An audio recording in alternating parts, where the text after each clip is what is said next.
जय श्री राम, हर हर महादेव, राधे राधे। आप सभी दर्शकों का स्वागत हमारे YouTube चैनल सितारे आपके नाम। अपने जन्म कुंडली का संपूर्ण विश्लेषण हमारे साथ फोन पर कराना चाहते हैं तो आप हमसे कॉल पर बात कर सकते हैं अपॉइंटमेंट लेकर के। साथ ही साथ ज्योतिष सीखना चाहते हैं तो हमारा बैच स्टार्ट हो रहा है, उसमें आप एडमिशन ले सकते हैं। अगर आप किसी रत्न या रुद्राक्ष से संबंधित जानकारी चाहते हैं तो भी आप सवाल कर सकते हैं। साथ ही साथ कोई भी ग्रह कुंडली में पीड़ित है उसका क्या समाधान है, समाधान जान सकते हैं। प्रतिदिन हमारा YouTube पर लाइव कार्यक्रम दिन में चलता है और उस समय आप जुड़ करके YouTube पर लाइव कुंडली का संपूर्ण विश्लेषण हमारे साथ करा सकते हैं। तो इस प्रकार की समस्या के लिए आप हमसे 7310113939 पर संपर्क कर सकते हैं।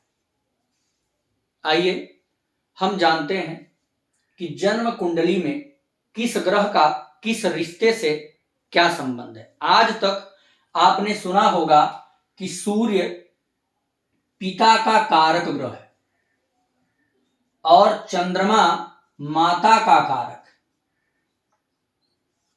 पर कब ऐसी परिस्थिति आ जाती है कि यही सूर्य चाचा का कारक हो जाता है और यही चंद्रमा मौसी का कारक हो जाएगा।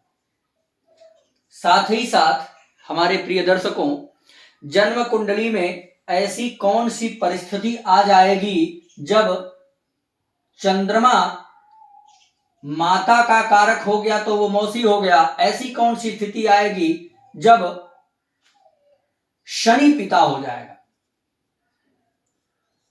शनि पिता का कारक हो जाएगा और शुक्र मौसी का कारक हो जाएगा और वहीं सूर्य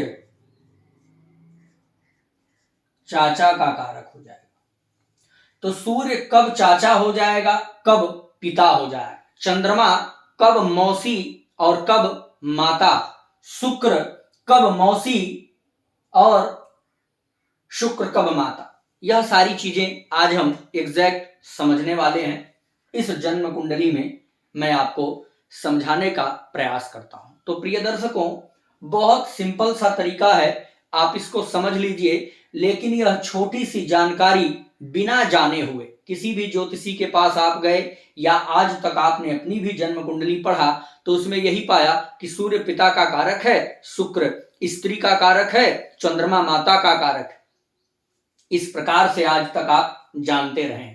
यही शुक्र कब आपके स्त्री का कारक होगा और कब मौसी और कब माता हो जाएगा, इस प्रकार के स्थिति को आप समझिए। तो प्रिय दर्शकों, अगर आपका जन्म दिन में है, ध्यानपूर्वक इस बात को समझिएगा, अगर जन्म दिन में हुआ है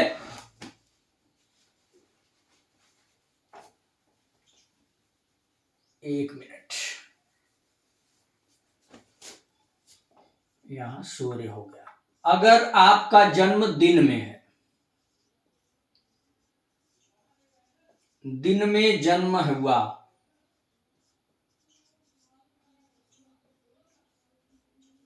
अगर दिन में जन्म हुआ तो शुक्र ग्रह माता का विचार कराएगा, सूर्य पिता का विचार कराएगा, चंद्रमा यहां मौसी का विचार कराएगा और शनि यहां पर चाचा का विचार कराएगा। यह बात आप नोट कर लीजिए।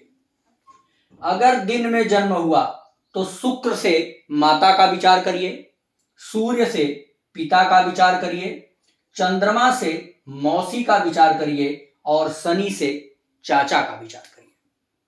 जो सूर्य पिता है वह दिन में पिता है और चंद्रमा से माता का विचार दिन में नहीं करना है। चंद्रमा से माता का विचार तब होगा जब रात्रि में आपका जन्म हुआ होगा।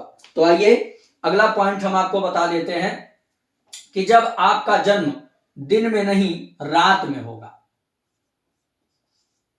रात में अगर जन्म हुआ तो माता का विचार चंद्रमा से, चंद्रमा से माता का। पिता का विचार अब सूर्य से नहीं होगा, शनि से होगा। मौसी का विचार अब शुक्र से होगा और चाचा का विचार अब सूर्य से होगा। बात आपको पूरी तरह से समझ में आ गई होगी कि सूर्य कब चाचा और कब पिता हो जाएगा, शनि कब चाचा और कब पिता हो जाएगा। इस प्रकार से आप आसानी से जन्म कुंडली में बैठे हुए ग्रह को समझ सकते हैं। तो इस प्रकार मान लीजिए किसी का जन्म रात्रि के समय हुआ, सूर्य यहां बैठा हुआ है। रात्रि के समय सूर्य अगर चतुर्थ भाव में बैठा हुआ है, जन्म हो गया, तो रात के सूर्य से यहां पिता का विचार हम नहीं करेंगे। यहां पर रात्रि के सूर्य से चाचा का विचार होगा। यही सूर्य अगर यहां दशम भाव में आ गया तो अब ये पिता का कारक हो गया। बात समझ में आ रही होगी। यही रात्रि के समय अगर शनि यहां बैठा है तो शनि से, रात्रि के शनि से आप यहां पिता का विचार करिए। और अगर रात्रि के समय में चंद्रमा यहां बैठा है तो यही चंद्रमा माता का विचार कराएगा। और अगर वही जन्म जो है दिन का हो और चंद्रमा मान लीजिए कि यहीं बैठा, चंद्रमा यहीं बैठा हो दिन का समय, तो इस चंद्रमा से अब मौसी का विचार होगा। बात आपको पूरे तरीके से समझ में आ गई। ये बहुत जबरदस्त फार्मूला है। और किसी के कुंडली में मान लीजिए चतुर्थ भाव में सूर्य पीड़ित हुआ, जन्म आपका रात्रि का है, किसी ने कह दिया कि पिता की स्थिति तो खराब होगी, परंतु ऐसा नहीं है। इस सूर्य से पिता का विचार नहीं, सीधे सीधे चाचा का विचार हो, और यहां के शनि से पिता का विचार हो। तो आप यह बहुत ही महत्वपूर्ण जानकारी समझिए, लोगों को शेयर करिए और चैनल को हमारे सब्सक्राइब करके जरूर कमेंट करिए कि यह जानकारी आपको कैसी लगी। जय श्री राम। लाइक जरूर करिएगा।